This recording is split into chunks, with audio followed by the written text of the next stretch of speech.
All right, welcome back to Rand on Real Estate. This is Greg Rand, your host on 77 WABC. The phones are lighting up over here. We want you guys to stay on hold because in a moment we're going to be talking to Dan Schaffer, a money manager, a CPA, a Fox Business News contributor, and an author of a fascinating book, Profiting in Economic Storms.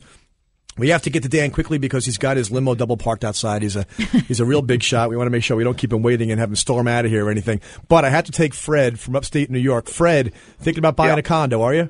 Yes, we are. Yeah. So tell me about that. Well, what we've done is we have a second home down in the vicinity of the Myrtle Beach area. So we've looked at the Myrtle Beach area condominium market, and we found a place on a short sale basis. We actually went to contract with it. Funny thing happened today, though, is we got notified from the realtor that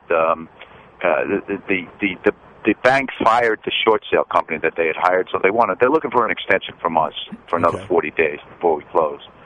But in looking at it, we're trying to assess whether we're making the right move or not at this point. Well, by quick background, in case people listening don't know what a short sale is, a short sale is the owner of this particular condo owes more money on the condo than the condo is worth. And so in order to sell it, they have to get the bank to approve it. So let's say, give me a number. What's the offer on the condo, if you don't mind sharing those kind of details? $200,000. $200,000. So they have a mortgage balance of something above $200,000, which means the bank. Right. Yeah, what, $250 or something? Well, no, these were originally going. They were built in 2006. They were going for $480 and change. Ooh, okay. So someone owes a lot of money, and therefore the bank has to approve a short sale because they're walking away from the closing getting a lot less than they are due. And what happens there is that someone like Fred, his wife, they make an offer, and they have to wait for the bank to make a decision. And in this case, it appears the bank made a decision and now wants more time to sort of think it over. A couple of things, Fred. One, this is a condo that you're going to rent out seasonally, rent out annually. What's the plan? The plan is it's one of these resort area condominiums, multi-unit condominiums, and so it's an oceanfront operation with like the indoor wading river, pool, and things like that. So the idea is to buy it, and obviously there's a management agent on site who rents the unit for you. So you're going to go down there on vacation, though, right? No, we're not. We have a vacation home very close by. So that's, okay, I mixed that up. Okay, so you already that's great news because if you can find somebody who's going to hold that place or going to be able to lease that place for a year at a time, that's one of the questions I would want to ask the rental agent because when you have a rental agent who's going to try to rent it out a week at a time during the hot season, Myrtle Beach is one of those places where the season is only really just before Labor Day to just before Memorial Day to just after Labor Day, and so you don't get the Florida season. And they take a big commission usually to do that renting. And so one of the questions I would ask is, can you find somebody who lives down there full time who's going to want to occupy that place year over year? Since you don't need to use it, having a full-time tenant that you pay a commission once a year and then they occupy the place the whole time keeps you collecting rent during all those winter months. Makes sense. Is that a possibility? Have you asked that question yet? We haven't, but that's a good thought because what they do rent these things on a weekly basis, and we know what the annual income on it. It's not a big number, but it's something that looks like it would carry certainly the POA and the part of the mortgage anyway.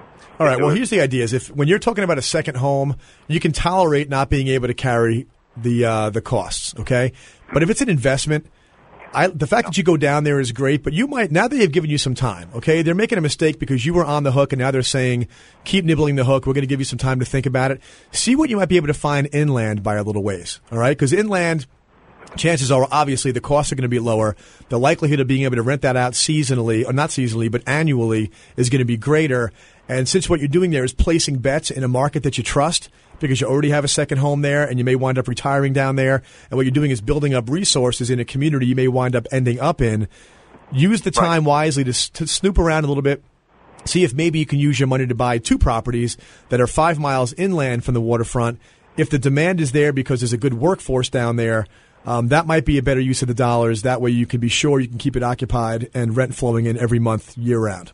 Right. Makes sense. All right, Fred, thank you for the call. I love the Carolinas. I love your timing. So one way or the other, you should go forward with something. All right, very good. Thank you. Okay, thank you. Everybody else is on the phone. Stick around because you're going to want to hear what I'm going to talk about next. We've got Dan Schaffer here. He's a money manager and a CPA. He's a Fox Business contributor. He's the author of the fascinating book, Profiting in Economic Storms, which if you know anything about me, you know that I'm a big believer in profiting on economic storms. So how you doing? Good to see you. Thanks for having me on. Thank you so much for being here. So you've heard the shtick so far. You understand what this show is about. What is your general opinion about where we are right now in the economic cycle? Well, my book talks about this, and right now we're on the downside of the cycle, and what people need to realize is that they'll never get the bottom and you'll never get the top. So right now, the opportunities that we're seeing today going into 2011, 2012 are probably going to be the best opportunities in real estate that we've seen in 40 years, even better than the 1991 cycle, the 1987 cycles. And history repeats itself, and if people don't seize this opportunity, they're going to miss it. And the one reason I say that, and I've been in this business since 1982, and I have never really been involved in the real estate market for my clients until now.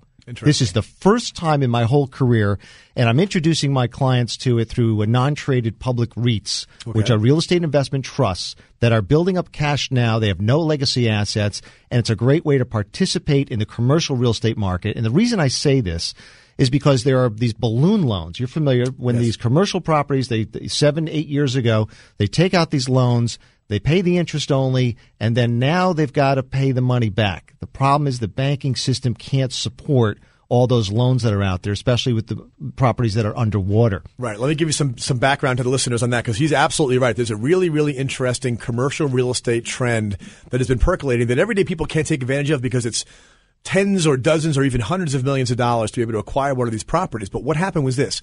Historically, commercial real estate, you could only borrow 60 to 65% of the value of the property. The traditional sources, the banks, would say if you have a $100 million building, we'll give you 60 to 65 million on a loan, but you have to come up with the rest of it as a down payment. And you can never refinance more than that amount. But then during the roaring 2000s, hedge funds, private equity funds, non-traditional sources of lending entered the commercial real estate space in droves. And what they did is said, hey, we'll give you 80%. So your building's worth $100 million.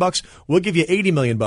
That owner took that money, took the $20 million difference that from what he used to owe to what now he owes, put in his pocket, reinvested it, spent it, did whatever.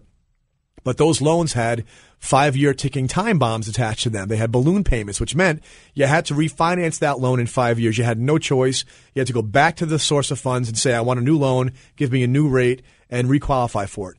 But two things happened since then. One, the values came down. So that $100 million building is now worth 80 or less. But also all those sources of funds, the hedge funds, they exited the business. So the only people left are willing to give you 60%. So 60% of the value of the $80 million property leaves that owner of a great building with potentially great tenants, fully occupied, paying a profit, but they're going to lose the building to bankruptcy because they cannot come up with the financing to pay off the hedge fund. Right.